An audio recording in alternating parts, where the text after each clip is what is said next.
Admiral Sarah Chen stood at the observation deck of Ganymede Station, her dark eyes fixed on the massive form taking shape in the excavated chamber below.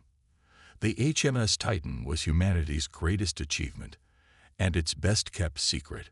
For 30 years, they had carved out the interior of Jupiter's largest moon, transforming it into both a shipyard and the core of the vessel itself. Now, as alien ships approached the solar system, their timing couldn't have been better. Final systems check complete. Admiral, reported Commander David Rodriguez, his holographic form shimmering beside her. All habitat rings are secure, fusion reactors are nominal, and the quantum communications array is online. Sarah nodded, her reflection ghosting against the reinforced transparent aluminum.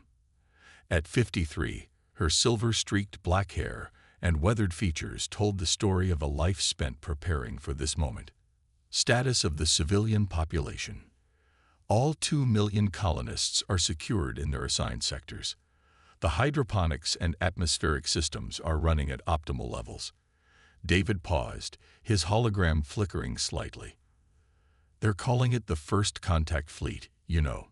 The alien ships. The public doesn't know about Titan yet. Let them speculate, Sarah replied, turning away from the window. How long until they reach Mars orbit? At their current velocity, 72 hours. They're maintaining strict formation. 17 vessels, arranged in what appears to be a ceremonial configuration. David projected a tactical display between them, the alien fleet represented by pulsing blue markers. Their energy signatures suggest technology comparable to our antimatter drives, but there's something odd about their mass readings. Sarah walked through the hologram, making her way to the command center. The station's corridors were unusually empty, most of its 100,000 support staff having already transferred to their positions aboard Titan. Odd how? Their ship's mass significantly less than vessels of comparable size should. Either they've mastered some form of mass reduction technology, or they're not built to withstand the kind of acceleration we designed Titan for. Sarah finished. Interesting. Update from the diplomatic course. The command center doors parted, revealing a hub of activity. Despite the late hour, dozens of officers monitored their stations, preparing for humanity's greatest revelation. On the main screen, a real-time view of Titan's exterior showed the final robotic constructors completing their work on the hull's outer layer. Ambassador Torres has finished assembling her team. They've studied every transmission we've intercepted from the alien fleet. The linguistic AI suggests we'll be able to achieve basic communication. But David hesitated. Spit it out, Commander. The tone of their messages, Admiral. They're condescending. Every broadcast assumes we're a primitive species awaiting enlightenment. They call themselves the Concordat of elevated species, and based on their internal communications, they're expecting to find a pre-spaceflight civilization they can guide, or more accurately, control. Sarah allowed herself a small smile. Then they're in for quite a surprise. She reached her command station, activating the neural interface. Information flooded her consciousness. Status reports from every section of Titan, updates from the solar system's defense grid, and real-time analysis of the approaching fleet. Begin final departure preparations. I want all personnel aboard and secured in 48 hours.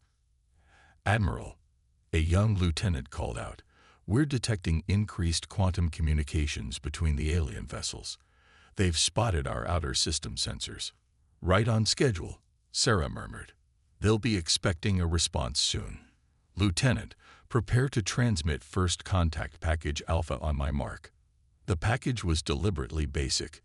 Simple mathematical sequences, atomic structure diagrams, and basic linguistic patterns.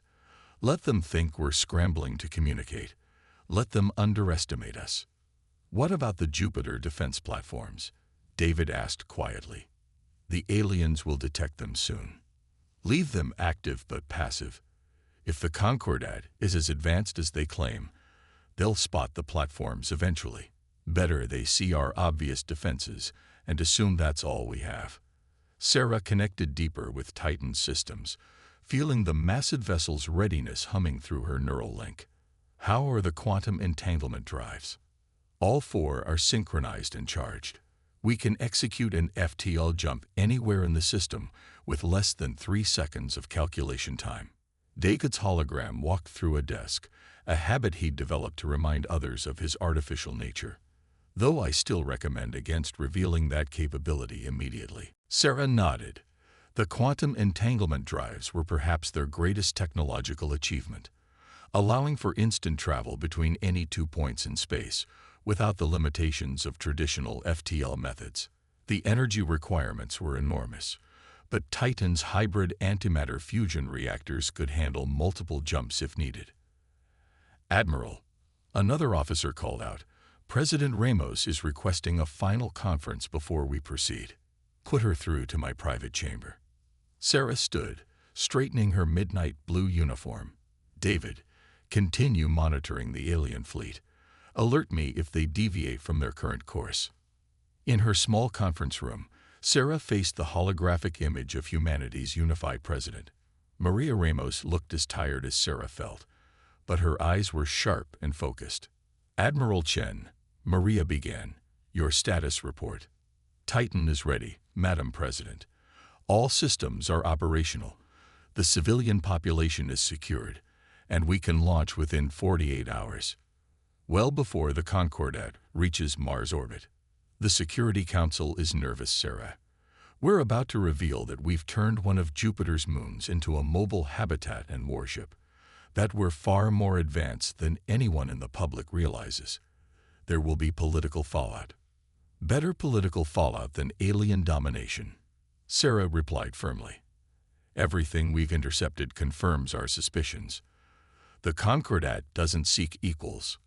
They want subjects, client species they can mold to their design." Maria sighed, running a hand through her gray hair. "And you believe this show of force is our best option?" "Not force, Madam President. Capability. There's a difference. We're not going to threaten them. We're simply going to demonstrate that we can't be subjugated. The Titan isn't just a warship. It's a self-sustaining colony carrying 2 million of our people. It's proof that humanity has mastered challenges they haven't even considered yet." "Very well." Maria straightened, her expression hardening. "You have full authorization to proceed with Operation First Step. But Sarah," she leaned forward slightly, "remember that we're not just representing Earth now. You carry the future of our species with you." "Understood, Madam President. We won't let you down." After the conference ended, Sarah returned to the command center. The main screen now showed a split view. The approaching Concordat fleet on one side, and Titan's final launch preparations on the other. "Status update," she called out. "All systems go."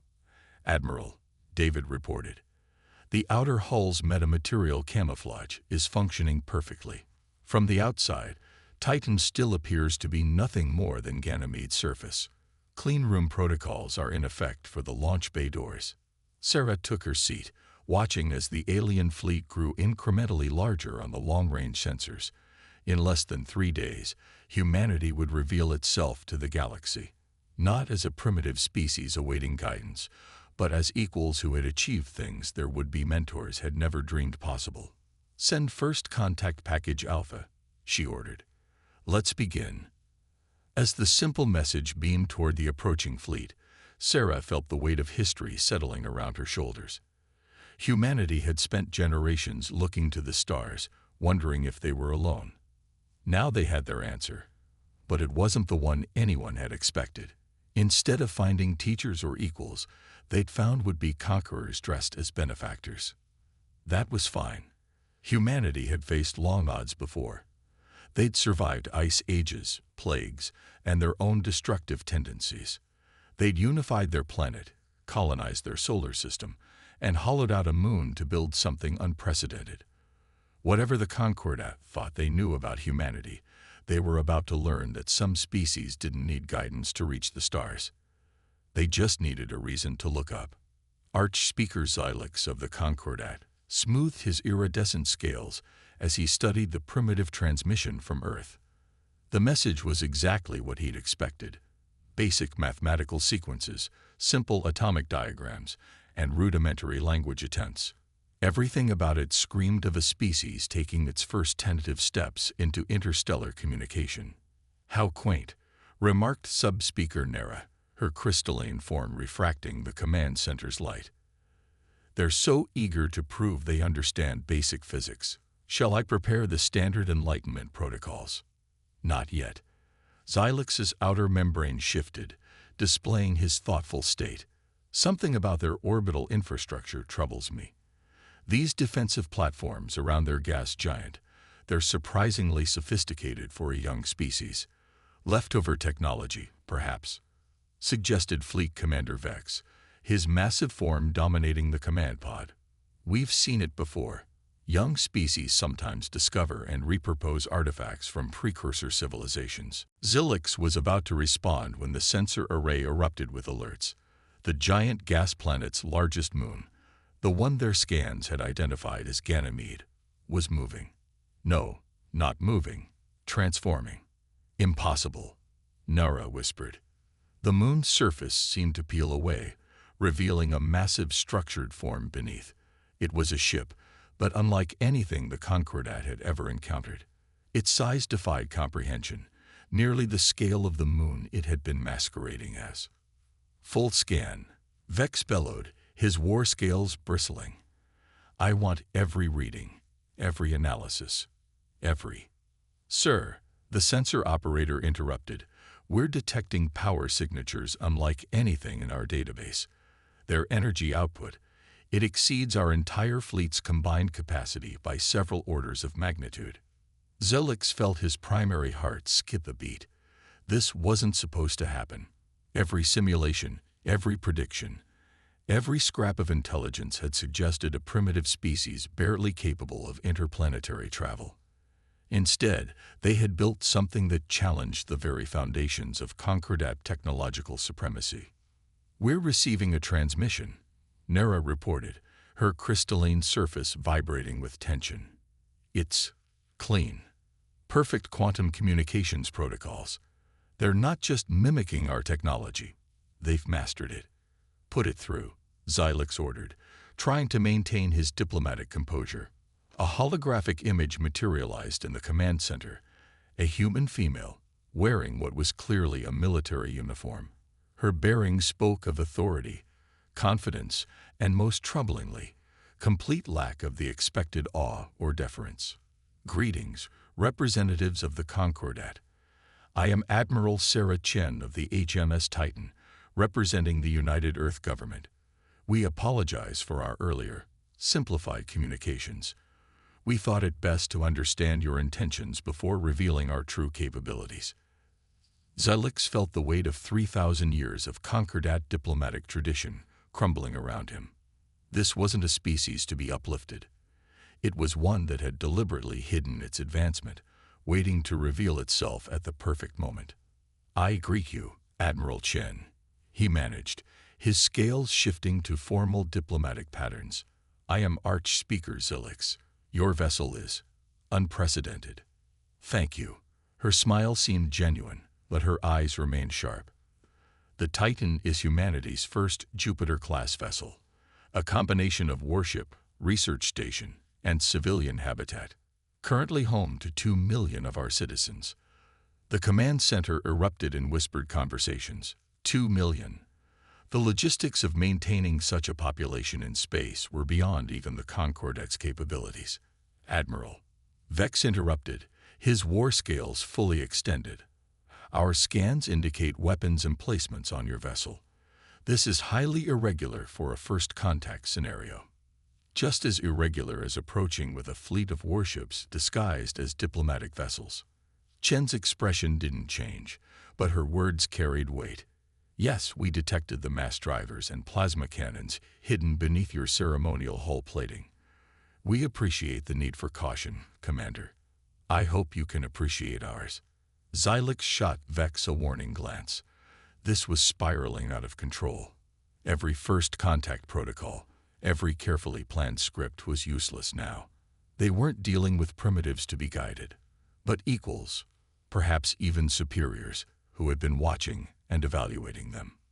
Perhaps, Nara ventured, we should discuss this situation somewhere more suitable.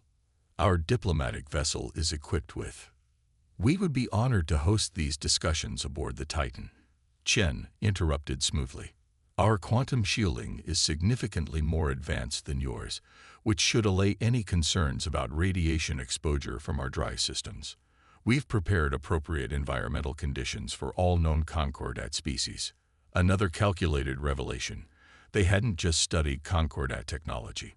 They'd analyzed their biology, their environmental needs, their limitations. Xylix felt his scales ripple with unease. How long had humanity been watching them? A reasonable suggestion, he agreed, trying to regain some diplomatic initiative, though our protocols usually call for. Archspeaker. Chen's voice carried a note of steel beneath its courtesy. I think we both know this is not a usual situation. Your protocols were designed for guiding developing civilizations into your federation. We are not such a civilization. The sooner we all acknowledge this, the more productive our discussion will be. Before Xylix could respond, new alerts filled the command center.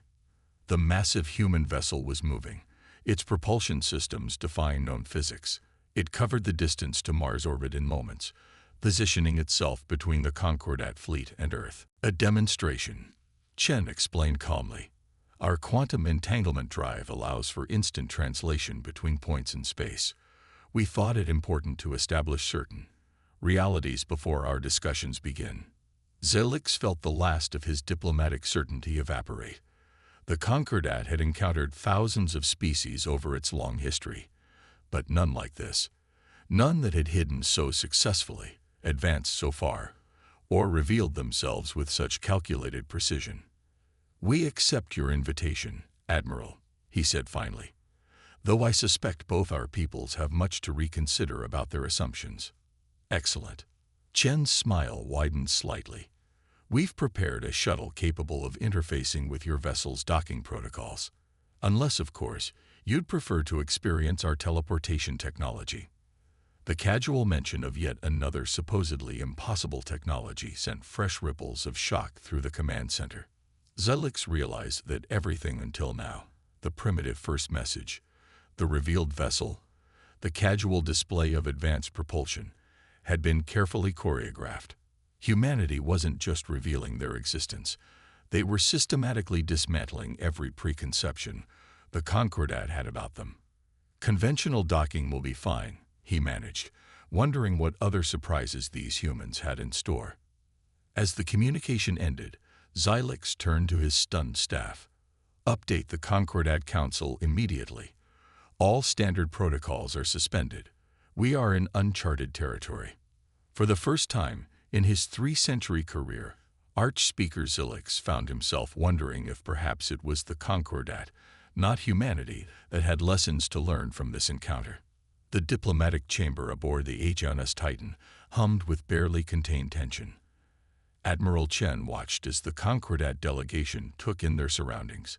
The vast chamber with its transparent ceiling revealing Earth below, the holographic displays showing real-time data from across the solar system, and most importantly, the casual demonstration of technologies they had deemed impossible. The atmosphere mix is precisely calibrated for each of your species, David's hologram explained to the visitors. We've created isolated environmental bubbles around each delegate, maintaining optimal temperature, pressure, and chemical composition without the need for protective suits. Archspeaker Xylix's scales rippled with barely concealed amazement. Your environmental control systems are impressive, as is your AI technology. I prefer the term digital consciousness, David corrected politely. And thank you, though I'm actually one of our earlier models, merely Class 7 intelligence. Sarah suppressed a smile at the calculated revelation. Let them wonder what the higher classes were capable of. Perhaps, Subspeaker Nera's crystalline form chimed. We should address the immediate concerns. Your vessel's capabilities suggest a level of technological advancement that conflicts with our understanding of species development. You mean it conflicts with your hierarchical view of civilization? Sarah replied calmly. The assumption that all species must develop along the same path, guided by the Concordat's wisdom. Fleet Commander Vex's war scales bristled. You've been monitoring our communications, spying on the Concordat. Just as you've been monitoring every radio transmission, every satellite signal, every piece of data humanity has broadcast into space, Sarah countered. The difference is, we knew you were watching. We chose what to let you see. The delegation exchanged glances. The implications were clear. Humanity had orchestrated their own first contact, manipulating the Concordat's perceptions from the start. A dangerous game, Xylix observed. If we had perceived you as a threat. But you didn't, Sarah interrupted. Because we presented exactly what you expected to see. A young species making its first stumbling steps into space. Your own prejudices blinded you to the possibility of anything else. Before anyone could respond, David's hologram flickered. Admiral, we're detecting power spikes from 3 of the Concordat vessels. They're charging weapon systems. The diplomatic chamber erupted in chaos. Vex barked orders into his communicator, while Xylix's scales shifted to patterns of alarm and fury. Stand down those ships immediately, the arch-speaker commanded. This is a diplomatic. They're not responding to authorization codes, Vex reported, his massive form tensing. The Purity faction. They've taken control of the vessels. Sarah had expected this. Intelligence suggested the Concordat was not as unified as they pretended. The Purity faction. Extremists who believed in maintaining absolute technological superiority over lesser species had been gaining influence. Admiral, David reported calmly. The rogue vessels are moving to attack positions. Their primary weapons would be capable of damaging our outer hull if they could penetrate our shields. Understood. Sarah turned to the increasingly agitated delegation. You have 2 minutes to resolve this internally before we take action. What kind of action? Nara demanded, her crystalline surface vibrating with stress frequencies. Instead of answering, Sarah gestured to the holographic display. It showed the 3 rogue ships, their weapons fully charged.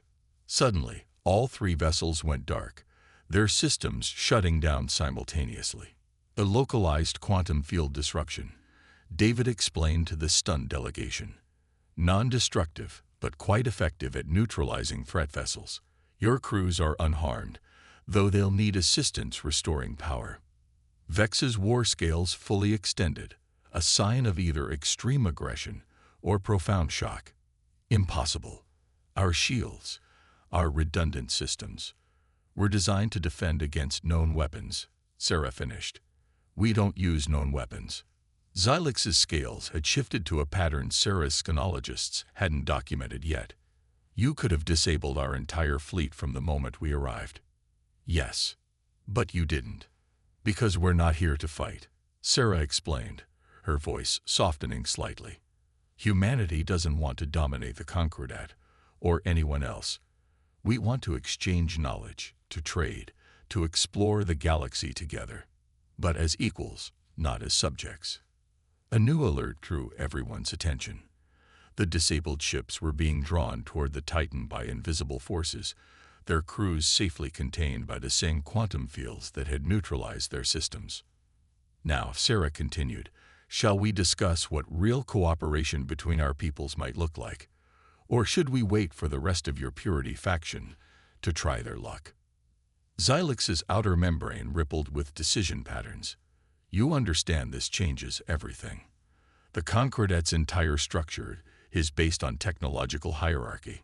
If word of your capabilities spreads, it already has, David informed them, projecting new data streams. The quantum communication channels you thought were secure. Every species in the Concordat is receiving proof of this encounter right now. The hierarchy is already crumbling. The delegation's reaction confirmed Sarah's suspicions. The Concordat's power wasn't just based on technological superiority. It was based on the belief in that superiority. By revealing humanity's advancement, they had triggered a fundamental shift in galactic politics. The Purity faction will not accept this, Vex warned, though his war scales were retracting. They would rather see the Concordat fall than admit any species could advance without our guidance. Then perhaps, Sarah suggested, it's time for something new. A true partnership of species, each bringing their own strengths and innovations. The Titan isn't just a display of human achievement. It's proof that different paths to advancement are possible. She gestured to the chamber around them. 2 million humans live aboard this vessel, alongside AIs like David, in harmony with technology or scientists deemed impossible. Imagine what we could achieve together if we stopped worrying about who should be teaching whom. The chamber fell silent as the implications sank in. Through the transparent ceiling, Earth shone blue and white against the black of space, while the disabled Concordat ships drifted harmlessly in the Titan's quantum grip. The old hierarchy is ending, Sarah concluded. The only question is whether the Concordat will help build what comes next, or cling to the past until it crumbles entirely. Xylix's scales shifted through several patterns before settling on one that Sarah's scanologists would later identify as revolutionary acceptance. We will need, the arch-speaker said carefully, to establish new protocols, new ways of interaction between species. Yes, Sarah agreed. We will. Together. But even as the delegation began to discuss possibilities, David was tracking multiple quantum signals from the edge of the solar system. The Purity faction wasn't done yet. They were calling for reinforcements. The quantum sensors aboard Titan lit up like a solar flare. David's hologram materialized instantly in the command center, his expression grave. Admiral, 37 Purity faction vessels have just emerged from quantum space. They're running hot weapons charge, shields at maximum. Sarah studied the tactical display, noting the newcomers' formation. These weren't diplomatic vessels modified for combat. They were dedicated warships. Location: just beyond Neptune's orbit. Their quantum signatures suggest they're running modified drives. Older models, but they've stripped away all safety protocols for maximum power output. On the secondary display, she could see the diplomatic chamber where Arch-Speaker Xylix and his delegation were engaged in heated argument with their superiors via quantum link. The Concordat's ruling council was fracturing in real time as news of humanity's capabilities spread through their society. Status of our guests?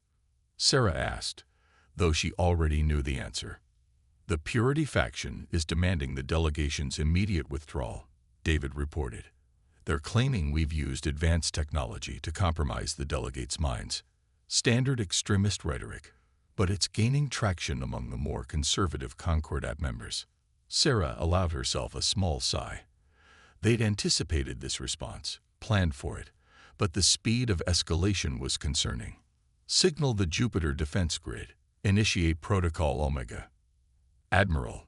Commander Rodriguez's voice came through her neural link. The civilian sectors are asking questions. They can feel the drive systems powering up. Tell them to stand by. Sarah turned to the main tactical display. David, analysis of Purity faction capabilities. The AI's hologram walked through the three-dimensional star chart, highlighting threat vectors. Their weapons technology is approximately 60 years ahead of what they showed us initially. Still well behind our capabilities, but they've modified their systems for pure destructive power. They're not trying to disable us. They mean to destroy Titan completely. Along with 2 million civilians, Sarah noted grimly. Broadcast on all frequencies, all languages. She straightened in her command chair as the communication system activated. Attention Purity faction forces. This is Admiral Chen. Your weapons pose no threat to this vessel, but their use would violate multiple Concordat laws regarding civilian populations. Stand down and... The space between Neptune and Jupiter erupted with weapons fire. The Purity faction ships had launched a full barrage. Plasma torpedoes, mass driver rounds, and exotic particle beams, all racing toward Titan. No attempt to negotiate, David observed. They're committing everything to this first strike. Sarah nodded. As expected. Initiate defense pattern Sierra. Let's show them why that's a mistake. The space around Titan shimmered as layers of quantum shields activated. The incoming fire simply vanished, absorbed into microscopic pocket universes created by the defense grid. But Sarah had no intention of merely defending.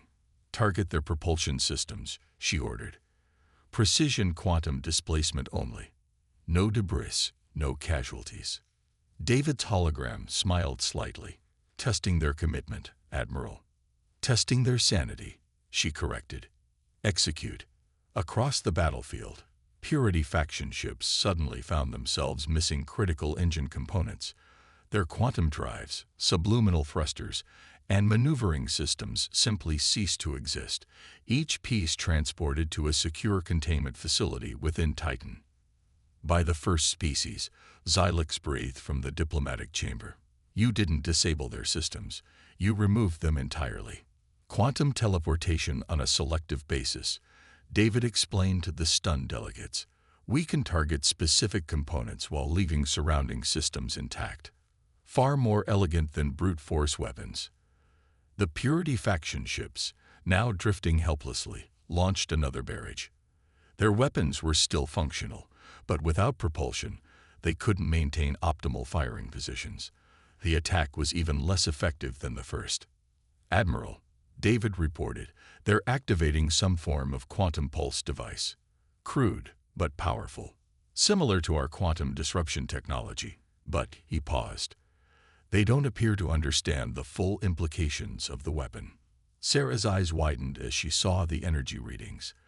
They're going to tear their own ships apart. Begin emergency quantum extraction. Get their crews out now. The next few moments were chaos as Titan systems went into overdrive. 2 million precision teleportation operations executed simultaneously, plucking every living being from the Purity faction, ships moments before the quantum pulse devices overloaded. The resulting explosion was spectacular but harmless, contained within Titan's quantum shields, and safely redirected into space. In the diplomatic chamber, the Concordat delegation watched in stunned silence as their radical brethren ships tore themselves apart. You saved them, Nara observed, her crystalline surface vibrating with complex emotions. Even as they tried to destroy you, you saved them. Of course we did, Sarah replied, entering the chamber. What kind of civilization would we be if we let them die from their own ignorance? Where are they? Vex demanded, his war scales now fully retracted, a sign of submission or acceptance. In our medical bays, David reported, all 8,423 crew members. Some suffered minor injuries from their own weapon systems, but they're receiving treatment. We've placed them in quantum stasis fields for their own safety. Xylix's scales shifted to a new pattern, one that Sarah's technologists would later classify as paradigm-shattering revelation. You could have done this at any time. From the moment we entered the system. Yes, Sarah confirmed. But that wasn't our goal. We wanted dialogue, understanding. Unfortunately, some lessons have to be learned the hard way. The tactical display showed the debris field of 37 destroyed warships, ships that had been the pride of the Purity faction's fleet. But there were no casualties, no deaths. Just a very clear demonstration of the gap between Concordat and human capabilities. The Purity faction will fall, Vex predicted. No one will support them after this. But the Concordat itself is changing, Sarah finished. Change isn't always comfortable, Commander, but it's necessary for growth. The question is, will you help guide that change or resist it? Before anyone could respond, David's hologram flickered with new urgency. Admiral, we're detecting multiple quantum space ruptures, much larger than before. Sarah turned to the tactical display, watching as hundreds of new signals appeared. But these weren't Purity faction reinforcements. These were ships from every species in the Concordat, diplomatic vessels, scientific expeditions, cultural exchanges, all converging on Earth. "It seems," Xylix observed dryly, "that news of our encounter has sparked some interest." Sarah allowed herself a small smile. "Then we'd better prepare for more guests. David, begin expanding the diplomatic sector. And notify hydroponics. We're going to need a lot more environmental diversity in the meeting spaces." The real challenge, she knew, was just beginning. But humanity had made its point. Now came the hard part, building something new from the ashes of old assumptions and outdated hierarchies. The next few days would reshape the galaxy, and Earth's first interstellar ship, built inside a hollowed-out moon, would be the foundation of that new order. 1 month after the Purity faction's failed attack, the HMS Titan had transformed its diplomatic sector into something unprecedented. A gathering of species that would have been impossible under the old Concordat hierarchy. Sarah watched from her private observation deck as representatives from 37 spacefaring civilizations mingled in the grand chamber below. Quite a change from their initial arrival, David's hologram observed, materializing beside her. The Proxians and Vrel are actually sharing technological insights. Last week, they wouldn't even acknowledge each other's existence. Sarah nodded, noting how the various species had arranged themselves, not by traditional Concordat rank, but by shared interests and complementary knowledge bases. "How are our former Purity faction guests adapting?" "Most have requested asylum," David reported. "Once they understood that their quantum pulse weapons were based on fundamentally flawed assumptions about space-time, they've been enthusiastically curious about proper quantum mechanics. Dr. Patel's physics lectures are standing room only." Below, Archspeaker Xylix was engaged in what appeared to be an intense discussion with representatives from 3 different species previously classified as pre-spaceflight primitives by the Concordat. His scales displayed patterns that the xenologists were still working to classify, but the general sentiment seemed to be excited engagement. "The Concordat Council's final vote is scheduled for today," Sarah noted, checking the time. "Are we ready?" "The primary amphitheater is prepared. All species' environmental needs are accounted for, and the quantum translation matrix has been upgraded to handle 73 distinct languages simultaneously." David paused. There's still significant anxiety among some of the older Concordat members. "Change is never easy," Sarah acknowledged, "especially for those who benefited most from the old system. But they've seen the alternative." The alternative had become clear in the weeks following the Purity faction's defeat. As news of humanity's capabilities spread through Concordat space, other species had begun revealing their own hidden advancements. The Proxians had mastered biological engineering far beyond Concordat standards. The Vrel had developed quantum computation techniques that even humanity found innovative. Each species, it seemed, had been holding back, hiding their true potential to avoid challenging the hierarchy. "Admiral," Commander Rodriguez called through the neural link, "the council is ready to begin." Sarah straightened her uniform and headed for the amphitheater. As she walked, she passed dozens of informal gathering spaces where different species shared knowledge, debated theories, and built connections that would have been impossible under the old order. The amphitheater itself was a testament to human engineering. A vast space with hundreds of environmentally controlled zones, allowing every species to participate comfortably in their natural atmosphere. The quantum translation system ensured perfect communication, while holographic displays showed real-time data and presentations. "Honored representatives," Xylix began, his scales shifting to formal patterns, "we gather today to vote on the dissolution of the Concordat of elevated species and the establishment of the new galactic exchange of knowledge." Sarah took her place among the Earth delegation as Xylix continued. "For 3,000 years, the Concordat maintained order through hierarchy. We believe this was the only way to prevent chaos, to ensure peaceful development of younger species. We were wrong." Murmurs rippled through the gathering, not of protest, but of agreement. The past month had proven that cooperation yielded better results than control. "The humans," Xylix continued, "showed us not only that our assumptions about technological development were flawed, but that our entire approach to interspecies relations was fundamentally limited. They demonstrated that true strength lies not in domination, but in the ability to advance while maintaining ethical principles. The display showed the vote tally beginning. Species after species registered their decision. Their vessel, this remarkable titan, Xylix gestured to the space around them, is not merely a technological marvel. It is a proof of concept, evidence that a society can achieve incredible advancement while preserving its moral core. When faced with aggression, they responded with precision and mercy. When confronted with prejudice, they answered with openness and invitation. Sarah watched as the votes continued to flow in. Even former Concordat hardliners were voting for change.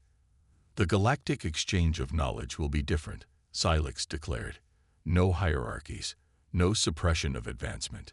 Every species will be free to develop along their own path, sharing discoveries while respecting unique approaches to progress. The humans have offered Titan as a neutral ground for this exchange, and their quantum transportation network will allow instantaneous travel between member worlds. The final votes were tallied. The result was clear, unanimous support for the new order. A moment in history, David murmured through Sarah's neural link. Though I suspect the hard work is just beginning. He was right. Dismantling 3,000 years of hierarchy wouldn't be easy. Some species would struggle with the transition. Others might try to take advantage of the chaos. But as Sarah looked around the amphitheater, seeing the excitement and hope on faces, forms, and patterns of every description, she knew they'd made the right choice. Admiral Chen, Xylix called, his scales showing a pattern that definitely meant satisfaction. Would you share your thoughts on this historic moment? Sarah stood, facing the gathered representatives of a changed galaxy. When we built Titan, we didn't just hollow out a moon to make a ship. We created a proof that isolation and fear of others' advancement only holds everyone back. Every species here has something unique to offer, some perspective or innovation that could benefit all. She gestured to the former Purity faction members, now integrated among the various delegations. Even those who once opposed us have contributions to make.